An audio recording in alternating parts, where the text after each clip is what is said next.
നമസ്കാരം. തെക്കുവടക്കിലേക്ക് വീണ്ടും സ്വാഗതം. ഞാൻ ബി കെ ചെറിയാൻ ഡൽഹിയിൽ നിന്നും, എൻ്റെ സീനിയർ സുഹൃത്ത് ശ്രീ മാധവൻകുട്ടി നാട്ടിൽ നിന്നും. ഞങ്ങൾ ഇന്ന് ചർച്ച ചെയ്യുന്നത് ഇന്നലെ രാഹുൽ ഗാന്ധി കൊച്ചിയിൽ നടത്തിയ പ്രസംഗത്തെ കുറിച്ചാണ്. രാഹുൽ ഗാന്ധി മാധവൻകുട്ടി പലപ്പോഴും പറയുന്ന പോലെ ഇന്ത്യയിലെ BJP വിരുദ്ധതയുടെ ഏറ്റവും ശക്തമായ ഓൾ ഇന്ത്യ ശബ്ദമാണ് എന്ന് നമുക്കൊക്കെ അറിയാം.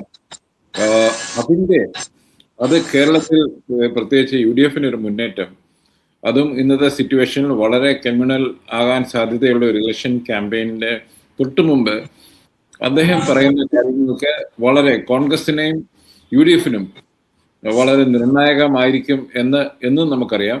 അദ്ദേഹം പറഞ്ഞ സന്ദേശം എങ്ങനെയാണ് താങ്കൾ കാണുന്നത്, ശ്രീ മാധവൻകുട്ടി? ചെറിയാൻ, വാസ്തവത്തിൽ എനിക്ക് വളരെ അത്ഭുതവും അതേസമയം സന്തോഷവും തോന്നിയ ഒരു അവതരണമായിരുന്നു രാഹുൽ ഗാന്ധിയുടെ ഇന്നലെ കൊച്ചി. ഒരു അർത്ഥത്തിൽ പറഞ്ഞാൽ UDF നിയമസഭാ തിരഞ്ഞെടുപ്പ് പ്രചരണത്തിന്റെ ഉദ്ഘാടനം എന്ന് വേണമെങ്കിൽ പറയാവുന്ന, കഴിഞ്ഞ പഞ്ചായത്ത് പ്രാദേശിക തെരഞ്ഞെടുപ്പിലുള്ള വിജയാഘോഷവും അടുത്ത നിയമസഭാ തെരഞ്ഞെടുപ്പിന്റെ പ്രചരണ ഉദ്ഘാടനവും എന്ന രീതിയിലാണ് കേരളത്തിലെ ബഹുഭൂരിപക്ഷം ആളുകളും കോൺഗ്രസ് പ്രവർത്തകരും നേതാക്കളും ഇന്നലത്തെ കൊച്ചിയിലെ മഹാപഞ്ചായത്ത് കണ്ടത്. ഞാനും അങ്ങനെ തന്നെയായിരുന്നു കണ്ടത്. കാരണം നമ്മളൊരു രാഷ്ട്രീയ ജീവി ആയതുകൊണ്ട് അത് രാഹുൽ ഗാന്ധി എന്താണ് പറയുക എന്നുള്ളത് ആകാംക്ഷയോടെ ഉറ്റുനോക്കുകയായിരുന്നു. എന്നെ വളരെ സന്തോഷിപ്പിച്ചൊരു കാര്യം, ഉയർന്ന നിലവാരത്തിലുള്ള ഈ ഉയർന്ന രാഷ്ട്രീയ ബോധവും സ്ഥിതപ്രജ്ഞയും ഇന്ത്യൻ രാഷ്ട്രീയം എവിടെയാണ് നിൽക്കുന്നത്, അതിൽ കോൺഗ്രസിന്റെയും തന്റെയും പങ്ക് എന്താണ്, കേരളത്തിലെ കോൺഗ്രസിന്റെ പങ്ക് എന്താണെന്ന് കൃത്യമായി ഒരർത്ഥത്തിൽ ഏറ്റവും അധികം സൂക്ഷ്മം എന്ന് പറയാവുന്ന രാഷ്ട്രീയം, സൂക്ഷ്മ രാഷ്ട്രീയം എന്ന് നമുക്ക് പറയാമെങ്കിൽ അത്തരത്തിലുള്ള ഒരു അവതരണമായിരുന്നു രാഹുൽ ഗാന്ധിയുടെ. അതിൽ ഏറ്റവും നമുക്ക് പറയുന്ന നിഷേധാത്മക വ്യക്തത എന്ന് പറഞ്ഞാൽ എന്ത് പറഞ്ഞില്ല എന്നുള്ളത്, അത് വളരെ പ്രധാനമാണ്. ചെറിയ ഇവിടെ ഭരിക്കുന്ന എനിക്ക് കണ്ടത് അത് വില കുറഞ്ഞ CPM വിരുദ്ധ പ്രചരണത്തിന്, പിണറായി സർക്കാർ വിരുദ്ധ പ്രചരണത്തിന് ഇത്തരത്തിലുള്ള ഒരു മഹാപഞ്ചായത്തിൽ അദ്ദേഹം മുതിർന്നില്ല. അതൊരു വലിയ പാഠമാണ് ഇന്ത്യയിലെ രാഷ്ട്രീയ വർഗത്തിന്, രാഷ്ട്രീയ നേതൃത്വത്തിന് നല്ല പാഠമാണ്. കേരളം പോലെ തിരഞ്ഞെടുപ്പിന്റെ തലേന്ന് നിൽക്കുന്ന ഒരു സംസ്ഥാനത്ത് വന്ന് അതിന്റെ ഒരു പ്രാദേശിക തിരഞ്ഞെടുപ്പിന്റെ വിജയലഹരിയിൽ കൃത്യമായി ഞാൻ പറയുന്നവരുടെ മതിമറന്ന് ആഹ്ലാദിക്കാതെ, അമിതമായ ശത്രുതകൾ വച്ചു പുലർത്താതെ വളരെ കൃത്യവും സൂക്ഷ്മവുമായ ദേശീയ രാഷ്ട്രീയം പറയാനാണ് അദ്ദേഹം ശ്രമിച്ചത്. അല്ലെങ്കിൽ പിണറായി വിജയനെയോ CPM ആക്രമിക്കുന്നതിനോ അവരെ പ്രതിക്കൂട്ടിൽ നിർത്തുന്നതിനോ ഒരു ശ്രമവും അരമണിക്കൂർ നീണ്ടു നിന്ന് അദ്ദേഹത്തിന്റെ പ്രസംഗത്തിൽ ഉണ്ടായിട്ടില്ല എന്നുള്ളത് കേരളത്തിലെ മാധ്യമങ്ങളെ നിരാശപ്പെടുത്തുന്നു. അവരിത് കണ്ടില്ല എന്ന് നടിക്കുകയാണ്. അതാണ് അതിന്റെ കേരളത്തിലെ മാധ്യമങ്ങളുടെ അവർക്ക് എങ്ങനെയായിരുന്നു, രാഹുൽ ഗാന്ധി 10 ചീത്ത പിണറായിയെ പറഞ്ഞിരുന്നെങ്കിൽ അവർ ആഹ്ലാദിക്കുമായിരുന്നു, ഒരുപക്ഷെ കയ്യടിയും കിട്ടുമായിരുന്നു. പക്ഷേ അദ്ദേഹം ചെയ്തത് ഇന്ത്യൻ ഭരണഘടന ഉയർത്തിപ്പിടിക്കണമെന്ന് തിരഞ്ഞെടുക്കപ്പെട്ട തന്റെ കോൺഗ്രസ് പ്രതിനിധികളോട് അദ്ദേഹം പറയുകയായിരുന്നു. ഒരു പഞ്ചായത്ത് അംഗത്തിന്റെ രാഷ്ട്രീയ ഉത്തരവാദിത്വം ഇന്ത്യൻ ഭരണഘടന ഉയർത്തിപ്പിടിക്കുക. അതിന്റെ അർത്ഥം ഞാൻ ചെറിയാനോട് പറയണ്ടല്ലോ. ആരാണ് ഇന്ത്യ നേരിടുന്ന വിപത്ത് എന്താണ്, ഇന്ത്യയുടെ സംരക്ഷണം ആവശ്യപ്പെടുന്ന എന്തെല്ലാമാണ് കാര്യങ്ങൾ, ആരാണ് ഈ രാജ്യത്തിന്റെ മുഖ്യ ശത്രു എന്നുള്ളതിനെ പറ്റി കൃത്യമായ ധാരണയോടെ, നിലമറക്കാതെ, എവിടെയാണ് പറയുന്നത് നിലമറക്കാതെ അദ്ദേഹം ആവശ്യപ്പെട്ടത്. അദ്ദേഹം 2 കാര്യങ്ങൾ കൂടി പറഞ്ഞു, അത് എനിക്ക് വളരെ ഇഷ്ടപ്പെട്ടു. കേരളത്തിന്റെ രാഷ്ട്രീയ ബോധം അത് വളരെ പ്രധാനമാണ്. വളരെ നമ്മൾ കേരളത്തിലെ രാഷ്ട്രീയ ബോധം വേറെ എവിടെയുമില്ല എന്ന് അദ്ദേഹം പറഞ്ഞു. അതും പറയാൻ കുറച്ച് ചങ്കൂറ്റം വേണം ഒരു വടക്കേ ഇന്ത്യയിൽ നിന്ന് വരുന്ന ഒരു രാഷ്ട്രീയ നേതാവിന്. ഇതെല്ലാമാണ് ഞാൻ കാണിക്കുന്നത് അദ്ദേഹത്തിന്റെ കേരളത്തിന്റെ ഈ രാഷ്ട്രീയ ബോധത്തെ കുറിച്ച് നമ്മുടെ മരിച്ചുപോയ സോഷ്യലിസ്റ്റ് ലീഡർ ജോർജ് ഫെർണാണ്ടസ് എൻ്റെ അടുത്ത് പലപ്പോഴും പറയുമായിരുന്നു, കേരളത്തെ പോലെ സ്കൂൾ എഡ്യൂക്കേഷൻ മുതൽ രാഷ്ട്രീയ പ്രബുദ്ധതയുള്ള ഒരു സംസ്ഥാനവും ഇന്ത്യയിൽ ഇല്ല എന്ന് അദ്ദേഹം പറയുന്നു. അതെനിക്ക് തോന്നുന്നു ശേഷം രാഹുൽ ഗാന്ധിയും അത് അടിവരയിടുകയാണ്. അത് എനിക്ക് തോന്നി ഇത് ഒരു വിധത്തിൽ കാണിക്കുന്നത് വയനാട്ടിൽ വന്ന് മത്സരിച്ചത് ഒരു തരത്തിൽ രാഹുൽ ഗാന്ധിയുടെ പേഴ്സണാലിറ്റി, പൊളിറ്റിക്കൽ പേഴ്സണെ വളരെ ഹെൽപ്പ് ചെയ്തിട്ടുണ്ട് എന്നാണ് എനിക്ക് തോന്നുന്നത്. അതിന് ഒരു പറയാൻ കാരണം, ഈയിടെ എൻ്റെ ഒരു സുഹൃത്ത് പറയാറുണ്ടായി, കോൺഗ്രസ് പാർട്ടി സൗത്ത് ഇന്ത്യയുടെ മുഖ്യ പ്രചാരകനായി രാഹുൽ ഗാന്ധിയെയും നോർത്ത് ഇന്ത്യയുടെ പ്രിയങ്ക ഗാന്ധിയെയും അപ്പോയിന്റ് ചെയ്ത് അങ്ങനെയാണ് കോൺസെൻട്രേറ്റ് ചെയ്ത്, അങ്ങനെയാണെങ്കിലേ അവർക്ക് തിരിച്ചു വരാൻ പറ്റത്തുള്ളൂ. ഞാൻ ശരിക്കും അതിശയിച്ചു പോയി. താങ്കളത് പറയുമ്പോൾ, പ്രത്യേകിച്ച് കേരളത്തെ പറ്റി അദ്ദേഹം പറയുമ്പോൾ, ഇതാണ് എന്റെ മനസ്സിൽ വരുന്നത്. ചെറിയാൻ പറഞ്ഞത് തന്നെ അദ്ദേഹം അവിടെ ആവർത്തിച്ചു. താങ്കൾ ഇപ്പോൾ പറയുന്ന കാര്യം തന്നെ രാഹുൽ ഗാന്ധി ആ പ്രസംഗത്തിൽ സൂചിപ്പിച്ചു. കേരളത്തിൽ വന്ന് തിരഞ്ഞെടുപ്പ് വിജയിച്ച ശേഷം ഞാൻ മറ്റൊരു രാഹുൽ ഗാന്ധിയാണ് എന്ന് അദ്ദേഹം പറയാതെ പറഞ്ഞു. താങ്കൾ ഈ പറയുന്നത് തന്നെ കോൺഗ്രസ് കേരളത്തിൽ നിന്ന് ഒരു തെരഞ്ഞെടുപ്പ് നേരിട്ട് അത് വിജയിക്കുമ്പോൾ അത് ശക്തമായ ഐഡിയോളജിക്കൽ ആശയ ദൃഢതയുള്ള ഒരു കമ്മ്യൂണിസ്റ്റ്, വളരെ പാരമ്പര്യമുള്ള കമ്മ്യൂണിസ്റ്റ് പ്രസ്ഥാനത്തെ ആണ് അദ്ദേഹം ഏറ്റുമുട്ടിയത്, അല്ലെ? അതിൽ കൂടെ കടന്നു വരുമ്പോൾ അദ്ദേഹത്തിന്റെ ആശയ സമുച്ചയം ശക്തിപ്പെടുകയാണ്. BJPയെ തോൽപ്പിച്ച കോൺഗ്രസ് രാജസ്ഥാനിൽ വരുന്ന പോലെയല്ല വയനാടിൽ രാഹുൽ ഗാന്ധി കേരളത്തിലെ ഇടതുപക്ഷ പ്രസ്ഥാനത്തെ പരാജയപ്പെടുത്തി MP ആവുന്നത്. അദ്ദേഹത്തിന് രൂപപ്പെടുത്തുന്നതിൽ കേരളത്തിന്റെ വളരെ പുരോഗമനപരമായ, ജനാധിപത്യപരമായ, മതനിരപേക്ഷപരമായ മൂല്യങ്ങൾ അദ്ദേഹത്തെ പുനർവിദ്യാഭ്യാസത്തിന് സഹായിക്കുന്നു എന്നാണ് താങ്കൾ ഇപ്പോൾ പറയുന്നതും അദ്ദേഹം ഇന്നലെ കൊച്ചിയിൽ പറഞ്ഞതും. ഇത് ഒരു നൈതിക നിലവാരം, രാഷ്ട്രീയത്തിലെ നൈതിക നിലവാരം, അത് പറയാൻ ആർക്കും താല്പര്യമില്ല ഇപ്പോൾ. ധാർമ്മിക നിലവാരം, രാഷ്ട്രീയത്തിന്റെ നൈതിക നിലവാരം എന്താണ്? നുണ പറയലാണോ? അല്ലെങ്കിൽ ജനങ്ങൾ വിശ്വസിക്കുമെന്ന് കരുതി സത്യം വളച്ചൊടിക്കലാണോ? അല്ല. നമ്മളുടെ ഹൃദയത്തിൽ തോന്നുന്നത്, നമ്മുടെ മസ്തിഷ്കം പറയുന്നത് സത്യസന്ധമായി പങ്കിട്ട് തോൽവിയും വിജയവും ഒരുപോലെ നേരിടാൻ തയ്യാറാവലാണ്. ഇതാണ് മൂല്യം, രാഷ്ട്രീയ ബോധം അത് നൈതികതയുമായി ബന്ധപ്പെട്ടത്. രാഷ്ട്രീയ നൈതികത, ആ രാഷ്ട്രീയ നൈതികതയെ ഉയർത്തിപ്പിടിച്ചുകൊണ്ടായിരുന്നു ഇന്നലെ രാഹുൽ ഗാന്ധി പ്രസംഗിച്ചത്. അദ്ദേഹം കോൺഗ്രസ്സുകാരോട് പറഞ്ഞതും അതായിരുന്നു, നിങ്ങൾ ജയിക്കും അടുത്ത തെരഞ്ഞെടുപ്പിൽ എന്ന് മാത്രമേ അദ്ദേഹം ഒരു പാർട്ടിസാനായിട്ട്, അതായത് ഒരു തൽപര കക്ഷി എന്നുള്ള നിലയ്ക്ക്, കേരളത്തിലെ രാഷ്ട്രീയത്തിലെ തൽപര കക്ഷി എന്ന നിലയ്ക്ക് കോൺഗ്രസിന്റെ സമുന്നത നേതാവ് രാഹുൽ ഗാന്ധി CPM-നെ പറ്റി ഒരു വാക്ക് പേരെടുത്ത് വിമർശിച്ചില്ല എന്ന കാര്യം കോൺഗ്രസ്സുകാർ ശ്രദ്ധിക്കുന്നുണ്ടോ, CPM-കാർ ശ്രദ്ധിക്കുന്നുണ്ടോ? അപ്പൊ ഞാനും ചെറിയാനും തമ്മിൽ സംസാരിക്കുമ്പോൾ നമ്മൾ ശ്രദ്ധിക്കുന്നുണ്ട്. കാരണം എന്താ? നമുക്ക് അതിനുള്ള താല്പര്യം കേരളത്തിന്റെ രാഷ്ട്രീയ ഉയർന്ന നിലവാരമാണ്. എങ്ങനെ അത് ഇന്നത്തെ ഫാസിസ്റ്റ് രാഷ്ട്രീയത്തെ എങ്ങനെ മറികടക്കാൻ കേരളത്തിന്റെ രാഷ്ട്രീയത്തിന് കേരളം എങ്ങനെ ഒരു ജനാധിപത്യ തുരുത്തായി, ഒരു മതനിരപേക്ഷ തുരുത്തായി മോഡി അമിത്ഷാ ഭരണത്തെ വെല്ലുവിളിക്കും എന്നുള്ള നമ്മളെ പോലെയുള്ളവർ കാത്തിരിക്കുന്നത്, അല്ലെ? അല്ലാതെ കേരളത്തിന്റെ മാത്രമായി ഒരു രക്ഷപ്പെടലില്ല. ഒരു കമ്മ്യൂണിസ്റ്റ് തുരുത്തായി കേരളത്തിൽ എത്ര കാലം തുടരാൻ കഴിയും ഒരു ഫാസിസ്റ്റ് രാഷ്ട്രീയത്തിൽ? ഇത് മനസ്സിലാക്കിക്കൊണ്ട് ഒരു മുഖ്യ ശത്രു എന്നല്ല, മുഖ്യ എതിരാളി കേരളത്തിൽ CPM തന്നെയാണല്ലോ, കോൺഗ്രസിന്റെ, അല്ലെ? UDF-ന്റെ മുഖ്യ എതിരാളി കണക്ക് വെച്ച് നോക്കും UDF ആണ്. അപ്പൊ അവരെ രണ്ട് ചീത്ത വിളിക്കാതെ അവരുടെ പാർട്ടിയുടെ ഒരു യോഗത്തെ അഭിസംബോധന ചെയ്യാൻ കഴിയുക എന്നുള്ളത് തന്നെ ഫാസിസ്റ്റ് വിരുദ്ധ രാഷ്ട്രീയത്തിലുള്ള മതനിരപേക്ഷ ഇടതുപക്ഷ ചിന്തിക്കുന്ന എന്നെ പോലുള്ളവർക്ക് വളരെ ആഹ്ലാദകരമാണ്, മാതൃകാപരമാണ്. അല്ല സർ, ഇത് അപ്പുറത്തെ കക്ഷികൾക്ക് അത് തോന്നുന്നില്ല എന്നുള്ളൊരു ദുഃഖവും ഇല്ലേ നമുക്കൊക്കെ? തോൽക്കുന്നില്ല എന്ന് ആരും കണ്ടില്ലല്ലോ. ഇപ്പൊ നമ്മൾ തമ്മിൽ സംസാരിക്കുമ്പോഴാണ് രാഹുൽ ഗാന്ധിയുടെ പ്രസംഗത്തിന്റെ ഔചിത്യമോ അത് ഒരു കേരളത്തിലെ മാതൃഭൂമി, മനോരമ, ചാനൽ ചർച്ചകൾ, റിപ്പോർട്ടർ, മറ്റു മറിച്ചൊക്കെ ഞാൻ കാണുകയാണ്.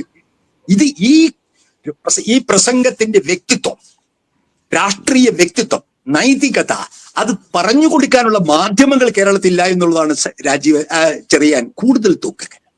ഇതൊക്കെ രാഷ്ട്രീയം, ദൈനംദിന രാഷ്ട്രീയം കൈകാര്യം ചെയ്യുന്നവരല്ലേ ഈ റിപ്പോർട്ടർമാരും എഡിറ്റർമാരും? ഈ പ്രസംഗത്തിന്റെ വ്യത്യാസം ജനങ്ങളിലേക്ക് പറഞ്ഞു കൊടുക്കാൻ കഴിയാത്ത എന്ത് മാധ്യമ പ്രവർത്തനമാണ് കേരളത്തിൽ നടക്കുന്നത്? അപ്പൊ ഞാൻ പറയുന്നത്, താങ്കൾ ഇങ്ങനെ ഒരു വിഷയം ഉന്നയിച്ചത് തന്നെ എനിക്ക് താങ്കളോട് കടപ്പെട്ടിരിക്കുന്നു. കാരണം വേറെ എവിടെയും പറയാനാണ് രാഷ്ട്രീയത്തിൽ നിന്ന് അല്ല, ഞാൻ മാത്രമല്ലല്ലോ ഇതിനകത്ത് തീരുമാനിക്കുന്നത്. താങ്കളുടെ ആ തീരുമാനം അത് എന്തുകൊണ്ട് രാഹുൽ ഗാന്ധിയുടെ ഈ പ്രസംഗം അനന്യനെ ശ്രദ്ധിക്കാതെ പോയ കേരളത്തിലെ ജനങ്ങൾ കേരളത്തിലെ മാധ്യമങ്ങളും രാഷ്ട്രീയ പ്രവർത്തകരും ശ്രദ്ധിക്കാതെ പോയ ഇന്നലത്തെ പ്രസംഗത്തിന്റെ നൈതിക നിലവാരം, അതാണ് കേരളത്തിലെ ഇടതുപക്ഷ രാഷ്ട്രീയത്തിന്റെയും ജനാധിപത്യ രാഷ്ട്രീയത്തിന്റെയും ഉരകൽ. അത് പറഞ്ഞു കൊടുക്കാൻ കേരളത്തിലെ മാധ്യമങ്ങളും പൊതുബുദ്ധിജീവികൾക്കും താല്പര്യമില്ല. പൊതുബുദ്ധിജീവികൾക്ക് തർക്കങ്ങളാണ് വേണ്ടത്. പൊതുബുദ്ധിജീവികൾക്ക് സർക്കാരിന്റെ അപകർഷണങ്ങളാണ് വേണ്ടത്, അല്ലെങ്കിൽ പ്രതിപക്ഷത്തിന്റെ ഒപ്പാണ് വേണ്ടത്. അല്ല, ഇതാണ് ഈ സമൂഹത്തിലെ നൈതിക നിലവാരം ഇതാണെന്ന് പറയാനുള്ള ബാധ്യത സ്വതന്ത്ര മാധ്യമങ്ങൾക്കും ബുദ്ധിജീവികൾക്കും ഉണ്ട്. കേരളം പരാജയപ്പെടുന്ന അതാണ് ലീലാവതി ടീച്ചർ പറഞ്ഞില്ലേ, അതും രാഹുൽ ഗാന്ധി അവിടെ ആവർത്തിച്ചു. നിശബ്ദതയുടെ സംസ്കാരം. അതിൽ കൂടുതൽ ഒരു ഫാസിസ്റ്റ് വിരുദ്ധ രാഷ്ട്രീയം ചെറിയാൻ ഈ 98 വയസ്സായ ഒരു സ്ത്രീയിൽ നിന്ന് കിട്ടുമോ? എന്താണ് ഇന്ത്യയിൽ നിലനിൽക്കുന്നത്? നിശബ്ദതയുടെ സംസ്കാരം. ഞാൻ വീണ്ടും വീണ്ടും ആവർത്തിക്കുന്നു, നിശബ്ദതയുടെ സംസ്കാരം കേരളത്തിലും. അതായത് ആരാണ് ശത്രു? അത് രാഹുൽ ഗാന്ധിയോട് ലീലാവതി ടീച്ചർ പറയുന്നു, രാഹുൽ ഗാന്ധി അവിടെ തന്റെ പാർട്ടിയുടെയും UDF-ന്റെയും വിജയാഹ്ലാദ പ്രകടനത്തിൽ പറയുന്നു, നാം ഇപ്പോൾ നിശബ്ദതയുടെ സംസ്കാരത്തിലൂടെയാണ് പോയിക്കൊണ്ടിരിക്കുന്നത്. ആർക്കെതിരെ നിശബ്ദത? ഫാസിസത്തിനെതിരെയുള്ള നിശബ്ദത. ഇത്രയും വ്യക്തവും കൃത്യവുമായി ഒരു രാഷ്ട്രീയം മാന്യമായി അവതരിപ്പിക്കാൻ കഴിയുന്ന ഒരു ദേശീയ നേതാവ് ഉണ്ടാവുക എന്നുള്ളത് അദ്ദേഹം എത്ര വലിയ പരാജയമായാലും തെരഞ്ഞെടുപ്പിലും സ്വന്തം പാർട്ടിയിൽ പരാജയപ്പെട്ടാലും എന്നിലുള്ള ജനാധിപത്യവാദിയും ഇടതുപക്ഷ രാഷ്ട്രീയക്കാരനും ആഹ്ലാദിക്കുകയാണ്. അല്ല, അത് ശരിയാണ് സർ. രാഹുൽ ഗാന്ധി അടുത്തറിയുന്ന പലരും അദ്ദേഹത്തിന്റെ ഓഫ് ദ കഫ് റിമാർക്സ് നമ്മൾ ഇംഗ്ലീഷിൽ പറയുന്ന സംഗതികൾ കേട്ട പലരും ഇതേ സംഗതി തന്നെ ആവർത്തിച്ചിട്ടുണ്ട്. എന്റെ സീനിയർ സുഹൃത്തായ ശ്രീ സാം പിട്രോയുടെ പല ഇന്റർവ്യൂകളും പറയുന്ന ഒന്നാണ്, നിങ്ങൾ വിചാരിക്കുന്ന പോലെ അദ്ദേഹം ഒരു സാധാരണ പൊളിറ്റീഷ്യൻ അല്ല.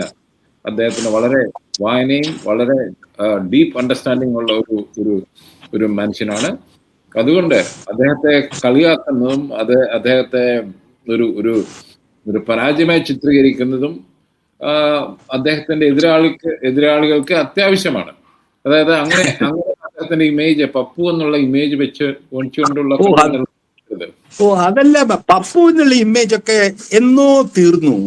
അത് അച്യുതാനന്ദൻ കാലഘട്ടത്തിന്റെ ആദ്യത്തിൽ അദ്ദേഹം പറഞ്ഞു വെച്ച അമൂൽ ബേബി ആ കാലഘട്ടം എല്ലാം കടന്നിരിക്കുന്നു. ഇന്ന് രാഹുൽ ഗാന്ധിയെ ജയാപജയങ്ങൾ വിലയിരുത്താൻ കഴിവുള്ളത് മോഡിക്ക് മാത്രമാണ്. രാഹുൽ ഗാന്ധിയേക്കാൾ വലിയ വിജയം നേടിയിട്ടുള്ള ഏക രാഷ്ട്രീയ നേതാവ് മോഡിയും RSSുമാണ്. അല്ലാതെ മറ്റൊരു രാഷ്ട്രീയ കക്ഷിക്കും പറയാൻ കഴിയുകയില്ല ഇത്ര മഹനീയമായി പൊരുതിയെന്ന്. തൃണമൂൽ കോൺഗ്രസ് മമത ജയിച്ചു, ഇവിടെ പിണറായി വിജയൻ ജയിച്ചു, സ്റ്റാലിൻ ജയിച്ചു. പക്ഷെ ഇന്ത്യയാകെ ചെറുത്തുനിൽപ്പിന്റെ മഹനീയമായ പരാജയത്തിന്റെ മാഗ്നിഫിസന്റ് ഫെയിലിയർ എന്ന് ഇംഗ്ലീഷിൽ പറയും. ആ പരാജയത്തിന്റെ ഏറ്റുമുട്ടുന്ന ആരുമായിട്ടാണ്? ഏതെങ്കിലും പ്രാദേശിക പാർട്ടിയുമായിട്ടല്ല, സകല ഇന്ത്യൻ ഭരണകൂടം കൈപ്പിടിയിൽ ഒതുക്കിയിട്ടുള്ള മോഡിയുടെ RSSനോട് പരാജയം ഏറ്റുവാങ്ങിയെങ്കിൽ അതുപോലും മഹനീയമാണ്. യുദ്ധം ചെയ്തു എന്നുള്ളതാണ് പ്രധാനം.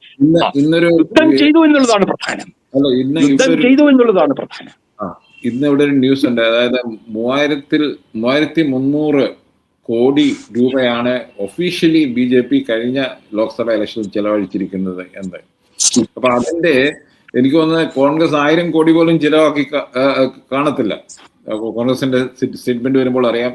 ഞാൻ കേട്ടത് ഒരു 500-600 കോടിയാണ് അവരുടെ ഒഫീഷ്യൽ തെരഞ്ഞെടുപ്പ് ചെലവ് ലോക്സഭയില്. എന്നിട്ടും അവർ 49 നിന്ന് 100ലേക്ക് അവർക്ക് അവരുടെ റാലി തന്നെ ഡബിൾ ചെയ്യാൻ പറ്റും.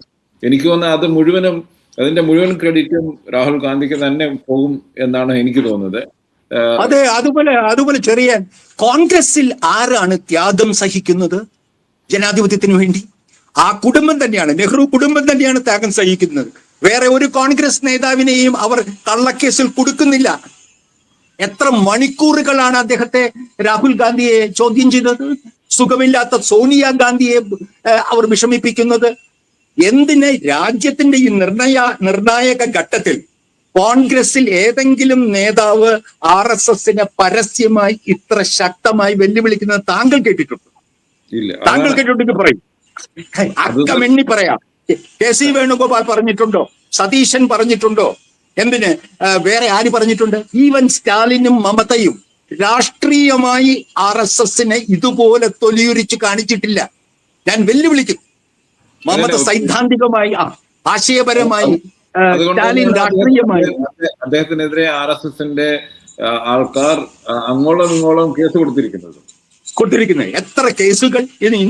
ഇന്നലെ ഒരു കോടതി അലക്ഷ്യത്തിന്റെ വക്കീലാണ് അദ്ദേഹം, എവിടെയോ ആഗ്രയിൽ. നിരവധി കള്ളക്കേസുകൾ, നിരവധി മണിക്കൂറുകൾ ചോദ്യം ചെയ്യലുകൾ. എല്ലാ അർത്ഥത്തിലും അദ്ദേഹത്തിന്റെ നിരീക്ഷണത്തിന്റെ വലയിൽ ഒരു സ്വകാര്യത പോലും ഇല്ലാത്ത ഒരു കോൺഗ്രസ് നേതാവ് ഇന്നുണ്ടെങ്കിൽ അത് രാഹുൽ ഗാന്ധിയാണ്. ഞാൻ അദ്ദേഹത്തിന്റെ രാഷ്ട്രീയമോ കോൺഗ്രസിന്റെ ചരിത്രമോ കോൺഗ്രസിന്റെ ഭൂതകാലത്തിൽ നടത്തിയിട്ടുള്ള ജനവിരുദ്ധ രാഷ്ട്രീയത്തെയോ കാണാതെ പറയുന്നതല്ല. ഇന്നത്തെ ഈ മൂർത്ത നിമിഷത്തിൽ ഇന്ത്യയിൽ ജനാധിപത്യം അസ്തമിച്ചു നിൽക്കുമ്പോൾ അതിനെതിരായി കേൾക്കുന്ന ഏക ശബ്ദം, ലീലാവതി ടീച്ചർ പറഞ്ഞ പോലെ നിശബ്ദതയുടെ സംസ്കാരത്തെ തുറന്നു കാണിക്കുന്ന ഒരു ശബ്ദം രാഹുൽ ഗാന്ധിയുടേതാണ്. ഞാനത് നിശ്ചയമായി ഞാനൊരു ഇടതുപക്ഷ അനുഭാവി എന്നുള്ള നിലയ്ക്കും പറയുകയാണ്. ഞാൻ ഒന്ന് ചോദിച്ചോട്ടെ സർ, ഈയിടെ പ്രൈം മിനിസ്റ്റർ BJPയുടെ നേതാവുമായ NDAയുടെ നേതാവായ ശ്രീ നരേന്ദ്രമോദി പറയുകയുണ്ടായി, ഇന്ത്യ ബ്ലോക്ക് ഏകദേശം ഇന്ത്യൻ രാഷ്ട്രീയത്തിലെ ജമാഅത്താണ് എന്ന് പറയുകയുണ്ടായി. അപ്പൊ അങ്ങനെയുള്ള ഒരു വളരെ വളരെ നമുക്കൊക്കെ ഒരു പറഞ്ഞാൽ ഒരു ഉളുപ്പുണ്ടാക്കുന്ന ആരോപണങ്ങൾ ഒരു പാർട്ടിയുടെയും നേതാവിന്റെയും ഈ നേതാവിനെയും രാഹുൽ ഗാന്ധിയുടെ ഈ പൊളിറ്റിക്കൽ സംസ്കാരം കൊണ്ട് നേരിടാൻ പറ്റുമോ എന്നുള്ളൊരു ചോദ്യമില്ലേ? ഉണ്ട് ചെറിയാൻ. സത്യമാണ് താങ്കൾ പറഞ്ഞത്. എന്തിന് നെഹ്റുവും ഷെയ്ഖ് അബ്ദുള്ളയും സഹോദരന്മാരാണെന്ന് പറയുന്ന നീചമായ വർഗീയത പറഞ്ഞുകൊണ്ടല്ലേ ഇന്ത്യയിൽ RSSും സംഘപരിവാറും ജനസംഘവും ഇപ്പോഴത്തെ BJPയും രാഷ്ട്രീയം പറയുന്നത്? താങ്കളൊന്ന് സോഷ്യൽ മീഡിയയിൽ ഹാൻഡിലുകൾ നോക്കൂ. നെഹ്റു കുടുംബം മുസ്ലിം കുടുംബമാണെന്ന് ധ്വനിപ്പിച്ചുകൊണ്ടുള്ള വൃത്തികെട്ട വംശീയ പ്രചരണത്തിന്റെ കുന്തമുന നിൽക്കുന്നത് രാഹുൽ ഗാന്ധിക്കാണ്. പിന്നെ അദ്ദേഹം ജമായത്തെ എന്ന് ഇവർ പറഞ്ഞതിൽ അത്ഭുതമുണ്ടോ?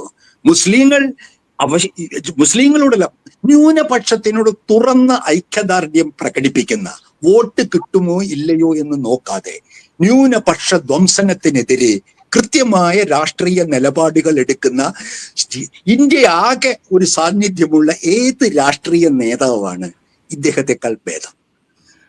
സ്റ്റാലിൻ ഇവിടെ പറയുന്നുണ്ടാവാം, പിണറായി അദ്ദേഹത്തിന്റെ ആശയപരമായ പാർട്ടിയുടെ നിലപാടുകൾ പറയുന്നുണ്ടാവും, മമത വൈകാരികമായി പ്രകടനം നടത്തുന്നുണ്ടാവും. പക്ഷെ കൃത്യമായി രാഷ്ട്രീയമായി സൈദ്ധാന്തികമായി ചരിത്രപരമായി RSSനെ വെല്ലുവിളിക്കുന്ന ഒരു നേതാവുണ്ടെങ്കിൽ അത് രാഹുൽ ഗാന്ധിയാണ്. അതുകൊണ്ട് തന്നെയാണ് ഫാസിസത്തിന്റെ കുന്തമന മറ്റ് നേതാക്കളിൽ പോകാതെ നെഹ്റു കുടുംബത്തിൽ വന്നു തറയ്ക്കുന്നത്. അത് മറന്നുകൊണ്ട് ഇന്നത്തെ നിമിഷം നമുക്ക് രാഷ്ട്രീയം കൈകാര്യം ചെയ്യുകയില്ല എന്നാണ് ഞാൻ കരുതുന്നത്. അതിന് ഏറ്റവും ഒടുവിലത്തെ ഉദാഹരണമായിരുന്നു ഇന്നലെ വളരെ അഭിമാനം തോന്നിയ കൊച്ചിയിലെ മഹാപഞ്ചായത്തിലെ രാഹുൽ ഗാന്ധിയുടെ സംസാരം. അത് ലീലാവതി ടീച്ചറെ കണ്ടു കഴിഞ്ഞ് വന്നതുകൊണ്ട് അതിനൊരു വ്യക്തിപരമായ ഒരു ഇത് കൂടെ ഇട്ടായിരുന്നു. അദ്ദേഹം ലീലാവതിയുടെ കൊട്ടേഷൻ കേരളത്തിനും ഇന്ത്യക്കും വേണ്ടിയാണ് പറഞ്ഞത്. അവസാനിപ്പിക്കൂ നിശബ്ദതയുടെ സംസ്കാരം. സാംസ്കാരിക നായകന്മാരെ, സച്ചിദാനന്ദന്മാരെ, സുനിൽ P. ഇളയടന്മാരെ, അശോകൻ ചരുവിൽ തുടങ്ങി ഇനി ഇന്ത്യയിൽ എവിടെയെല്ലാം സാഹിത്യകാരന്മാരും സാംസ്കാരിക പ്രവർത്തകരും ഉണ്ടോ അവരോട് പറയുന്നു, നിങ്ങൾ ആനന്ദ് പത്വർദ്ധനെ പോലെയാകൂ, തുറന്നു പറയൂ, നിങ്ങൾ അത്തരത്തിലുള്ള ചങ്കുറപ്പ് കാണിക്കൂ. ഈ നിശബ്ദത ഫാസിസത്തിന്റെ കൂട്ടിരിപ്പാണ്. ശബ്ദിക്കാൻ കഴിയാത്തവർ ചരിത്രത്തിൽ അതാണ് രാഹുൽ ഗാന്ധി പറയാതെ പറഞ്ഞത്. അത് ഇന്ത്യക്കുള്ള അത് താങ്കൾ ഡൽഹിയിൽ കേന്ദ്രീകരിച്ച് പ്രവർത്തിക്കുന്നത് കൊണ്ട് താങ്കളുടെ നഗര കേന്ദ്രീകൃത മാധ്യമ പ്രവർത്തകരോട് പറയൂ, രാഷ്ട്രീയ അർത്ഥധ്വനിയുള്ള ഒരു വാക്കാണ് അദ്ദേഹം കേരളത്തിൽ വന്ന് പറഞ്ഞത്. നിശബ്ദതയുടെ സംസ്കാരം ഭേദിച്ച് ഫാസിസത്തെ തുറന്നു കാട്ടൂ. അത് തന്നെയാണ് സർ ഞാനും നമുക്ക് ഉപസംഹരിക്കാൻ വേണ്ടി പറയാൻ വെച്ചിരുന്നത്. രാഹുൽ ഗാന്ധി ആണ് BJPയുടെ ഐശ്വര്യം എന്ന് പലരും BJPക്കാർ പറയാറുണ്ട്. പക്ഷേ അത് ആ ഐശ്വര്യം എത്ര നാൾ നിൽക്കുമെന്ന് രാഹുൽ ഗാന്ധിയുടെ ഇന്നത്തെ ആ ഒരു വളരെ സമീപനത്തോടുകൂടിയുള്ള ഈ രാഷ്ട്രീയം കാണുമ്പോൾ നമുക്ക് തോന്നാറുണ്ട്. നമ്മൾ ഇവിടെ ഉപസംഹരിക്കുന്നു. വേറൊരു വിഷയമായി ഞങ്ങൾ വീണ്ടും വേറൊരു ലക്കത്തിലേക്ക് വരുന്നതാണ്. നന്ദി, നമസ്കാരം.